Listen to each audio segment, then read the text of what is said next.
Affidavit తయారు చేసి వేయడం జరిగింది. అఫిడవిట్ వల్లభనేని వంశీ గారు ఫైల్ చేశారు. ఈరోజు సీన్ రీకన్స్ట్రక్షన్ కావాలా, వంశీ గారు మాకు పోలీస్ కస్టడీకి కావాలనేది వాళ్ళ వాదన. సీన్ రీకన్స్ట్రక్షన్ కి సత్యవర్ధన్ మీ చేతిలో ఉన్నాడు కదా, అతన్ని తెప్పొచ్చు కదా, ఆయన చేత రీకన్స్ట్రక్ట్ చేయొచ్చు కదా. వంశీ ముద్దాయితో పనే ఉందని మా వాదన చెప్పడం జరిగింది. సెల్ ఫోన్స్ తీసుకోవాలా అని కస్టడీ అడిగారు.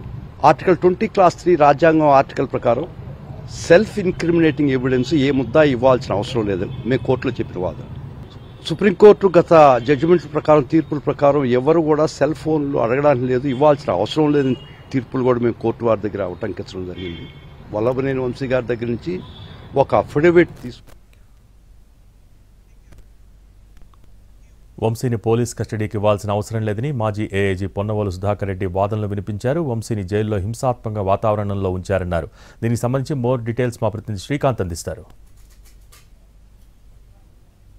వంశీ పోలీస్ కస్టడీ పిటిషన్ మీద అయితే విజయవాడ ఎస్ఎస్సీ న్యాయస్థానంలో వాదనలు అయితే ముగిశాయి. వంశీ తరఫున మాజీ additional advocate general Ponnavolu Sudhakar Reddy తన వాదనలు వినిపించారు. ప్రధానంగా కూడా వంశీని కస్టడీకి ఇవ్వాల్సిన అవసరం లేదు అనే అంశాన్ని ఆయన స్పష్టంగా చెప్పారు. అదేవిధంగా పోలీస్ కస్టడీలో ఏదైతే విషయాలను వంశీ నుండి తెలుసుకోవాలనుకుంటున్నారో ఆ అంశాలన్నీ కూడా ఎవరైతే ఈ కేసులో కీలకంగా ఉన్నాడో ఆ సత్యవర్ధన్ నుంచే సేకరించవచ్చు. ఆ సత్యవర్ధన్ ప్రస్తుతం పోలీసుల అదుపులోనే ఉన్నాడు అనే అంశాన్ని కూడా వివరించారు. దీంతో పాటుగా సత్యవర్ధన్ మీద కూడా కేసు నమోదైంది. గతంలో వచ్చిన స్టేట్మెంట్ కూడా న్యాయమూర్తి ముందే నేరుగా ఈ కేసుతో ఎవరికి సంబంధం లేదు, ఎవరి ఒత్తిడి లేకుండానే కేసు వాపసు తీసుకుంటున్నానని కూడా ఆయన స్పష్టం చేసిన నేపథ్యంలో ఇది కావాలని కక్ష సాధింపుగా పెట్టిన కేసుగా అని కూడా పొన్నవోలు వాదనలు వినిపించారు. ఈ కేసులో A7, A8 కూడా కస్టడీకి ఇవ్వాలని పోలీసులు పిటిషన్ దాఖలు చేసిన నేపథ్యంలో దాని మీద రేపు వాదనలు అయితే జరగబోతున్నాయి. మరోవైపు ఇదే కేసుకు సంబంధించి వల్లభనేని వంశీ తన సెల్ఫ్